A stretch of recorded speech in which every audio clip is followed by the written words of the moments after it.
Boa noite. Aberta a sindicância para investigar desvio de combustível da Ceasa. A gasolina teria abastecido o carro particular de um gerente da companhia durante a greve dos caminhoneiros. A taxa de assassinatos cresce mais de 50% no estado em 11 anos. Transportadoras de carga do estado alegam dificuldades para cumprir a lei do frete mínimo estabelecido pelo governo federal. O frete deve respeitar um cálculo que inclui o tipo de carga, o número de eixos do caminhão e a quantidade de quilômetros da viagem. O Piratini consegue levar ao plenário da Assembleia discussão para convocar plebiscito sobre o futuro de 3 estatais. E o líder do governo diz que depende do apoio dos deputados do PSDB, que já foi da base aliada do Executivo, para aprovar o primeiro projeto que está sendo discutido. É a partir de agora no RBS Notícias.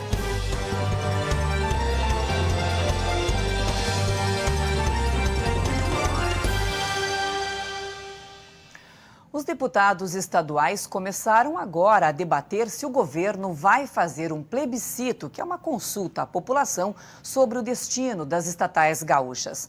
O repórter Jonas Campos está lá na Assembleia acompanhando a sessão. Oi, Jonas, boa noite.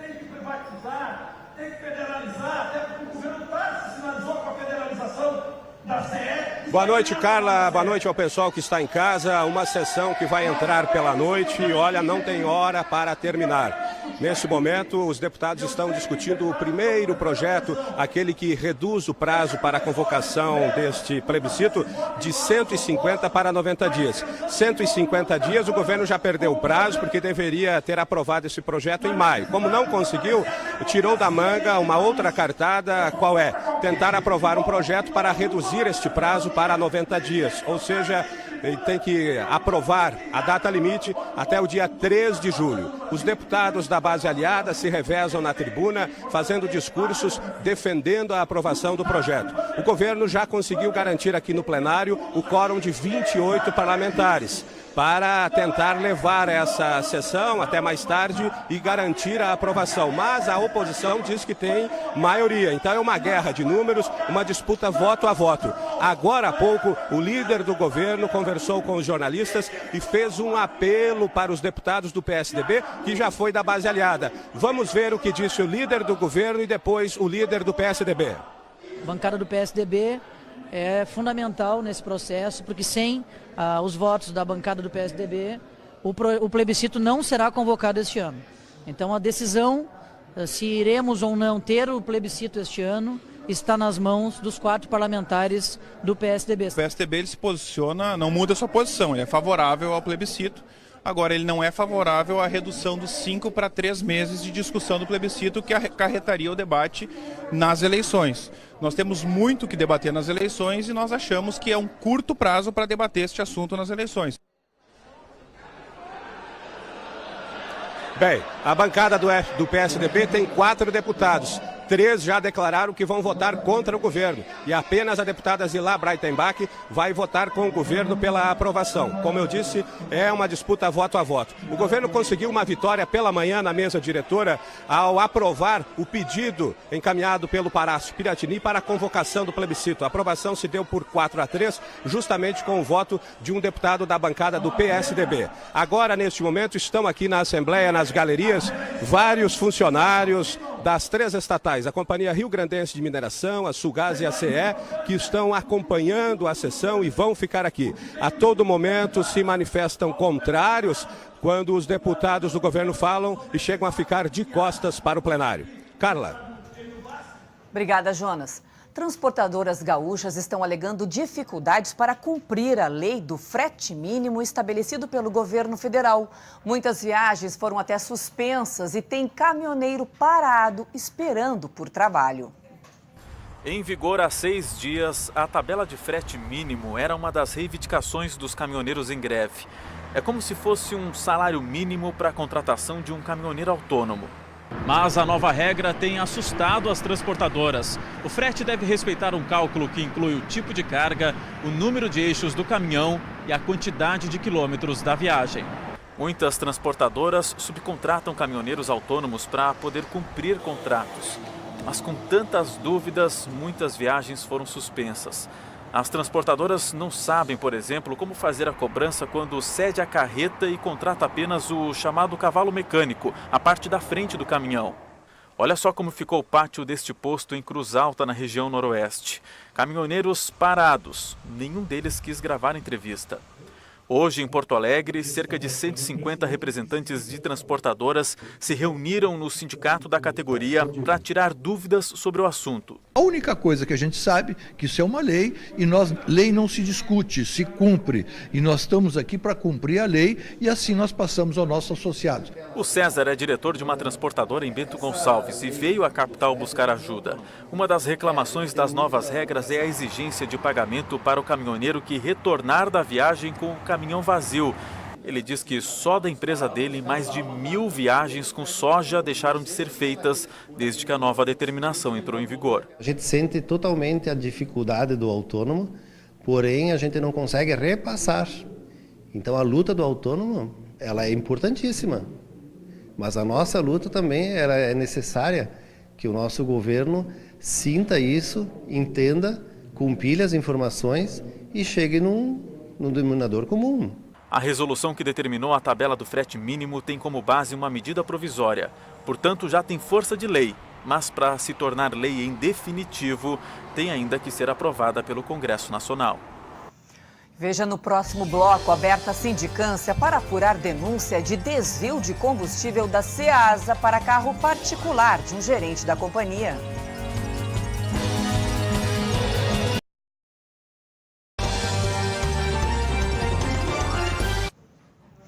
Uma sindicância foi aberta na Ceasa para apurar a retirada de gasolina de um carro oficial para abastecer o veículo particular de um gerente das centrais de abastecimento. A retirada teria ocorrido na semana passada durante a falta de combustíveis devido à greve dos caminhoneiros.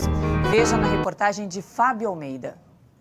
Um vídeo gravado ao lado da sede administrativa da Ceasa em Porto Alegre mostra homens em torno de uma caminhonete. Segundo esse trabalhador da Ceasa, que diz ter presenciado o fato, mas pede para não se identificar, eles estão abastecendo uma caminhonete particular com gasolina tirada de um carro oficial do estado. A cara dura, os caras fazendo troca de gasolina no carro oficial da Ceasa com o carro particular dele. Eu achei um abuso, isso aí tinha que denunciar. O carro do qual foram retirados 15 litros de gasolina é esse, identificado com o logotipo da Ceasa. Nossa reportagem teve acesso à nota fiscal de uma oficina mecânica que identifica o carro da Ceasa e o serviço. Remoção do tanque para retirada de combustível. A nota tem data do último dia 30 de maio. Tudo como se fosse um serviço oficial para a Ceasa. Encontramos a oficina e o mecânico, que confirmou.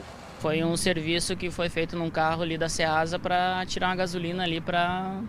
que eles pediram para ser retirado. Foi soltado, abaixada ali assim, as mangueiras ali para tirar a gasolina.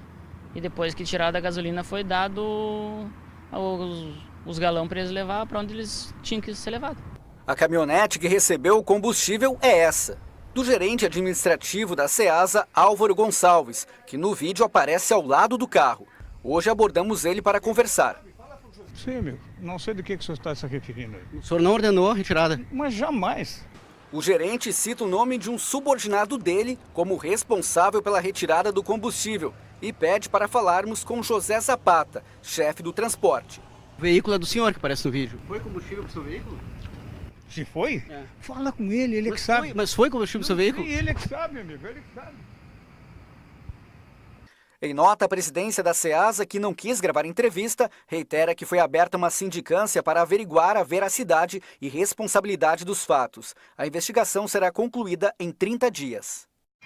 Por telefone, o chefe de transporte, José Zapata, citado pelo gerente na reportagem, disse que os motoristas subordinados a ele interpretaram mal a ordem dada. O combustível deveria ter sido retirado de um outro carro particular. O Ministério Público está investigando um caso de superfaturamento em obras da Câmara de Vereadores de Rio Grande. Ontem, um empresário foi preso na cidade por suspeita de oferecer propina ao atual presidente da Câmara, que denunciou o esquema.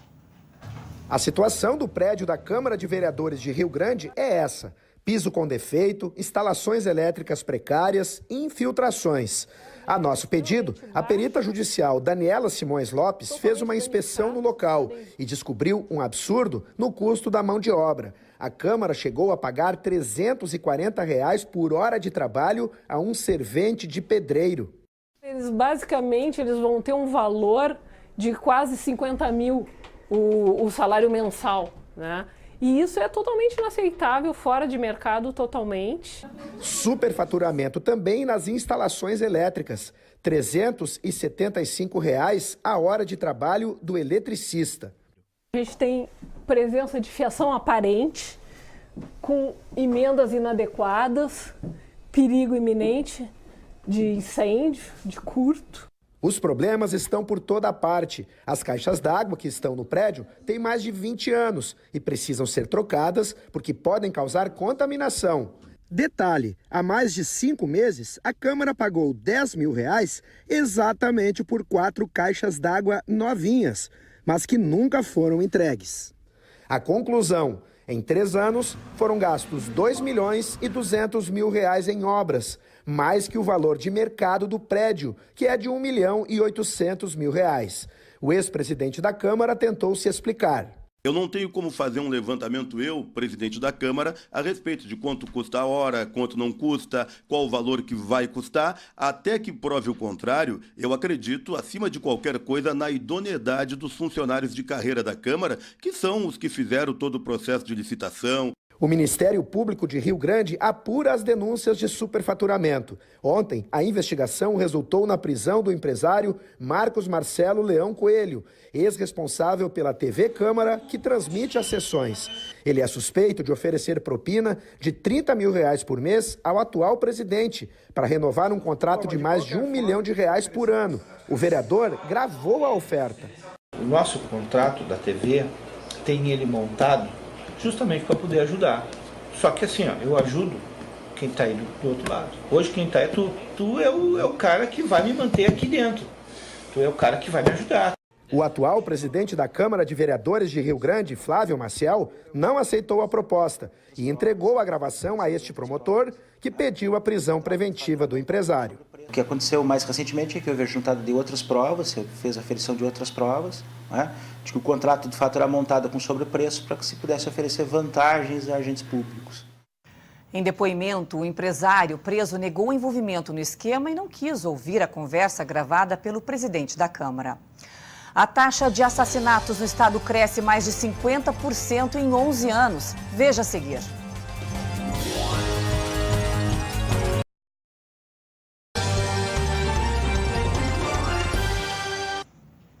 A taxa de homicídios no Rio Grande do Sul cresceu 58% de 2006 a 2016. Subiu de 18,1 para 28,6 vítimas a cada 100 mil habitantes. Os dados estão no Atlas da Violência, produzido pelo Instituto de Pesquisa Econômica Aplicada e Fórum Brasileiro de Segurança Pública. Em 2006, foram 1.983 homicídios contra 3.225 em 2016. O frio deve ganhar força a partir desta quarta-feira. Amanhã cedo, mínima de apenas 3 graus em Bagé. Com a chegada dessa nova massa de ar polar, tem chance de geada em alguns pontos do estado e depois o tempo fica firme. Só no litoral sul ainda pode chover por causa da umidade que vem do mar para a costa. E mesmo com o sol à tarde deve ser fria, máxima de 16 graus em Porto Alegre. Agora o futebol, daqui a pouco, às 9h30 da noite, o São Paulo recebe o Inter pela 10ª rodada do Brasileirão. São dois times que buscam retomar uma hegemonia de mais de uma década. Os colorados enfrentam os paulistas em um daqueles jogos que a gente chama de confronto direto. Isso porque o São Paulo é 4º na tabela de classificação e o Inter está ali, coladinho, em 5º. São boas posições. Vale vaga na Libertadores? Mas se voltarmos no tempo, vamos ver que essas duas equipes brigaram por coisas muito maiores. Entre 2005 e 2010, os dois clubes viveram praticamente juntos grandes momentos de hegemonia. O São Paulo venceu um Mundial, uma Libertadores e foi tricampeão brasileiro. O Inter não conquistou o Brasileirão, mas como esquecer aquele tempo de Mundial, 2 Libertadores, Recopa, Sul-Americana? São os 2 times grandes, a pressão vai ser grande, tenho certeza. Eles vão jogar em casa, vão jogar atacando, tenho certeza disso. A gente tem que ter tranquilidade, saber trabalhar essa bola. Hoje, o São Paulo vem de uma derrota no clássico contra o Palmeiras e o Inter de um empate em casa com o Sport. Uma chance de voltar e começar a retomar aquele tempo. A festa mais saborosa do Rio Grande do Sul vai ser palco de um marco histórico para o sul do estado. A entrega dos certificados de reconhecimento do conjunto histórico e das tradições doceiras de Pelotas como patrimônio cultural do Brasil. A cerimônia acontece em instantes durante a abertura oficial da FenaDoce. Eles contam histórias. A maioria foi construída no século XIX e depois de receberem o reconhecimento do IPHAN, Instituto do Patrimônio Histórico e Artístico Nacional, os prédios ganharam um novo olhar, principalmente para quem vem de Pelotas como cidade turística. Após esse reconhecimento, aquelas que iriam somente para a feira estão vindo na nossa cidade para ver o nosso patrimônio histórico. Não só provar o imaterial dentro da feira, mas ver o que a gente tem para oferecer, e esse reconhecimento veio bem a calhar. Reconhecimento que abre portas. Pelotas agora está entre as cidades prioritárias do Instituto, o que facilita que novos recursos públicos e privados possam ser investidos na cidade. Isso também aproxima a gente do IPHAN para bolar juntos estratégias, de preservação do nosso patrimônio, de educação patrimonial. Isso aproxima o IPHAN da gente e é muito bom para a cidade. E existe lugar melhor para falar em tradição doceira que a FenaDoce? São 42 bancas comercializando essas delícias. Doces que antes de chegar aqui precisam passar por mãos habilidosas, preciosas. Um trabalho que começou lá atrás, em outros séculos. São cristalizados, finos, em compota.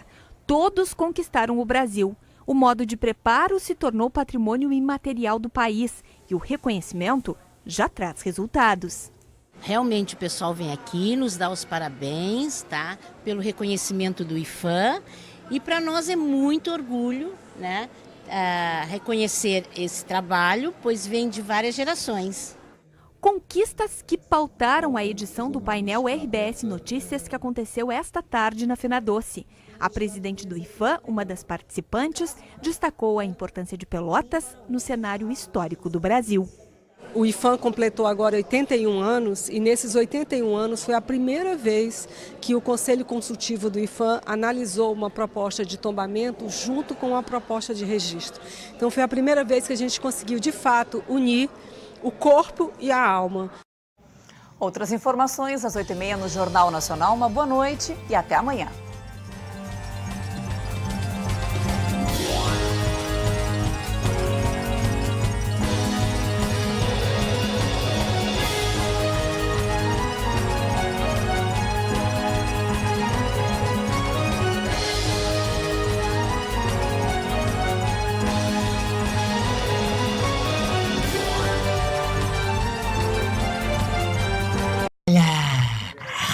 La la la la.